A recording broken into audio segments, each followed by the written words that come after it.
सुप्रभात विद्यार्थियों।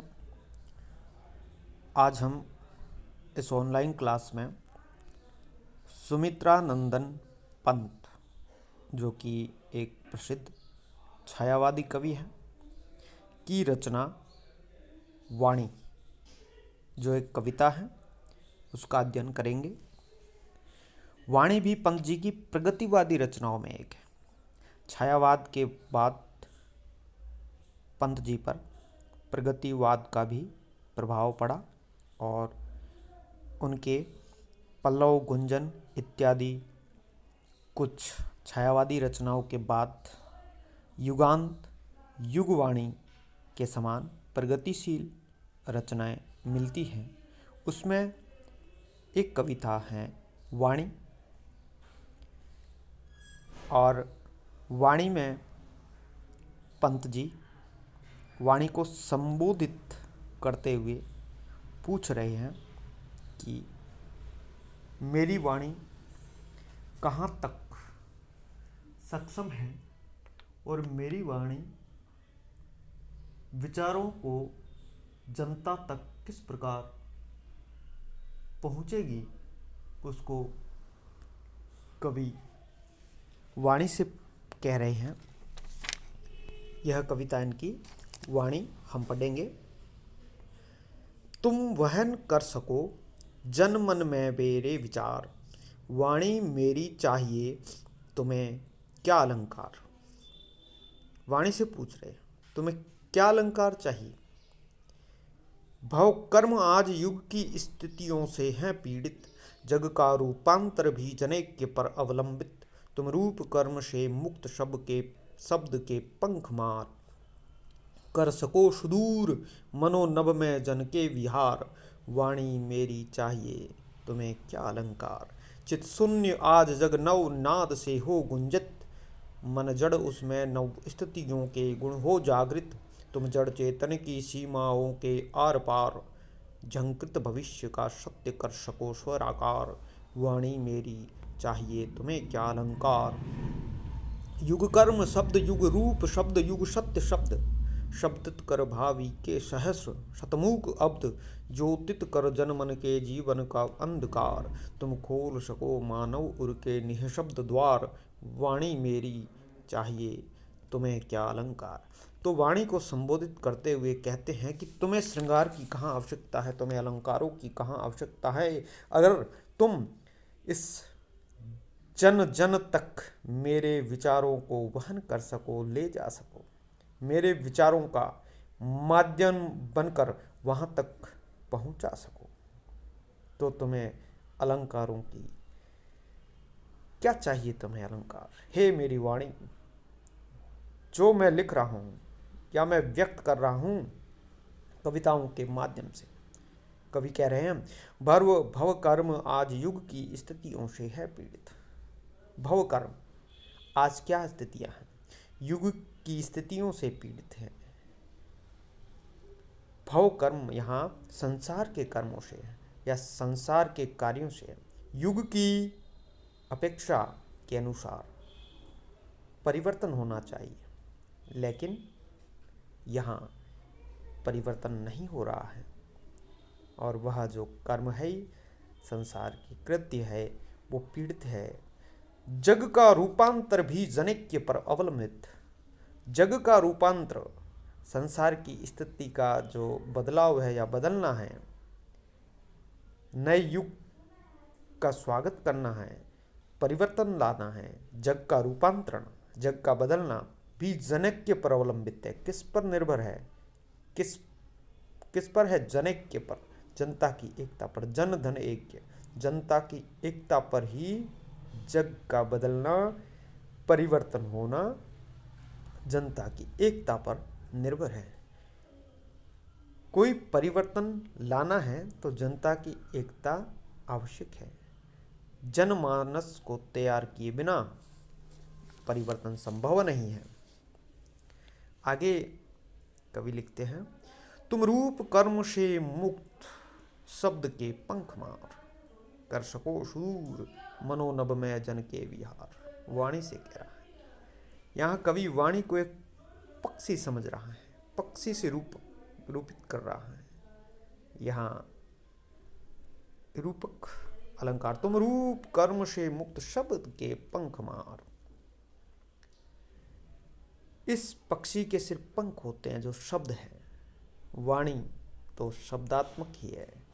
इसके अतिरिक्त इस वाणी का कोई रूप या कर्म नहीं होता है। यह केवल शब्दों के पंख मार मार कर सबको अपनी पहचान बताती है। तुम रूप कर्म से मुक्त शब्द के पंख मार कर सको, सुदूर मनोनभ में जन के विहार। मनोनभ में, मन रूपी नभ में, आकाश में वाणी का पक्षी तो जनमानस रूपी अनंत नभ में विहार करता है। तो ये विहार, और फिर कह रहे हैं वाणी मेरी चाहिए तुम्हें क्या अलंकार। भाषा का मुख्य लक्ष्य अपने भावों और विचारों को अच्छी तरह से जनमानस में संप्रेषण या संप्रेषित करना होता है। संप्रेषित का मतलब जो हम कह रहे हैं वो लोगों तक पहुंच रहा है, वो समझ रहे हैं कि नहीं समझ रहे। यह आदान प्रदान अच्छी तरीके से होता है तो उसे अच्छा संप्रेषण कहते हैं। और अच्छा संप्रेषण होता है तो वाणी का जो उद्देश्य होता है वो सिद्ध हो जाता है। अब अलंकारों से क्या प्रयोजन है? अलंकार क्या होते हैं? अलंकार गहने हैं। जिस प्रकार कोई स्त्री गहने पहनकर सुंदर दिखती है, उसी प्रकार शब्दों को अलंकार पहना करके उसे सुंदर बनाया जाता है।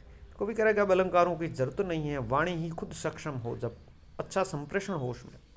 ये कृत्रिम अलंकार, अस्पष्ट अलंकार जो संप्रेषण में बाधक बने, उसकी जरूरत तो नहीं है। चित्त शून्य आज जग नव नाद से हो गुंजित। चित्त शून्य का मतलब यहाँ चैतन्य रहित, चेतना रहित या ज्ञानहीन, बोधहीन की बात आ रही। आज जग ऐसा हो रहा है, चेतनाहीन हो रहा है। और कवि अपेक्षा करता है कि यह जग कैसा हो, नव निनाद से हो गुंजित। यह संसार ज्ञान वाणी के नव शब्द से सिंचित हो, गुंजित हो, प्रतिध्वनित हो, गुंजायमान हो चारों ओर।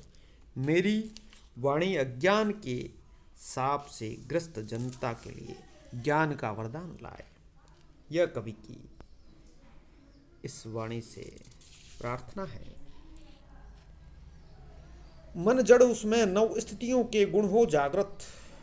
जनमानस जो भाव शून्य है, जो जड़ता लिए मन है, उसमें निर्जीव जड़ता आ गई है, वह क्या हो, नव स्थितियों के गुण हो जागृत। नवीन स्थितियां आए, परिवर्तन आए, रूपांतरण हो, नवीन दशा के अनुरूप गुण हो, सतर्कता का अन्य गुण हो, जनता जागृत हो, उदारता, साहस वगैरह। मेरी वाणी को द्वारा जनमानस का उद्बोधन हो।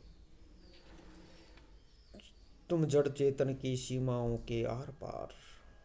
ये जो जड़ और चेतन है, जड़ यानी ठहराव, चेतन यानी चेतना, गति, ये भौतिक जड़ता और आध्यात्मिक चेतना की बात।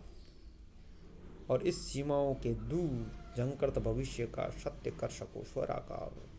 वर्तमान दुर्दशा को दूर करके, जो वर्तमान परिस्थितियां हैं उनमें रूपांतरण करके अपने उज्जवल भविष्य को स्वराकार, स्वर को आकार दे सको। वह केवल कल्पना विलास न रहकर सत्य के रूप में परिणत हो। वाणी का कर्म है उस कल्पना को स्वरों के आकार में शब्दात्मक प्रतीकों के द्वारा अभिव्यक्त कर उसे सत्य का रूप दे दें। स्वराकार, झंकृत भविष्य का सत्य कर सको स्वराकार। और वाणी मेरी चाहिए तुम्हें क्या अलंकार। आगे कवि कह रहे हैं, युग कर्म शब्द, युग रूप शब्द, युग सत्य शब्द। युग कर्म शब्द, नवीन युग की अवतारणा में शब्द का कितना महत्व है, यह इन पंक्तियों में स्पष्ट किया गया। शब्द ही शब्द, युग का कर्म शब्द है, युग का रूप शब्द है, युग सत्य शब्द है।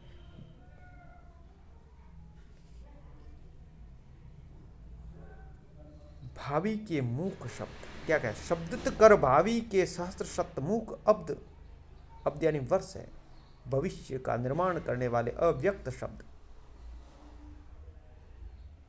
शब्दित कर, उनको ध्वनित कर, शब्दों के माध्यम से भावी भविष्य को संवारो।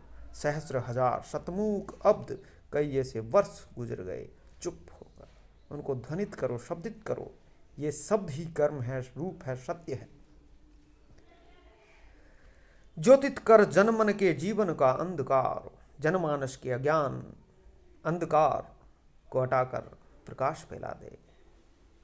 तम सोमा ज्योतिर्गमय। मानव, तुम खोल सको मानव उर के निःशब्द द्वार, जो निःशब्द है, जो चुप है, खामोश है। सहस्र शतमूक अब्द, ये चुप है, जो बिता दिया हमने काल चुप्पी से।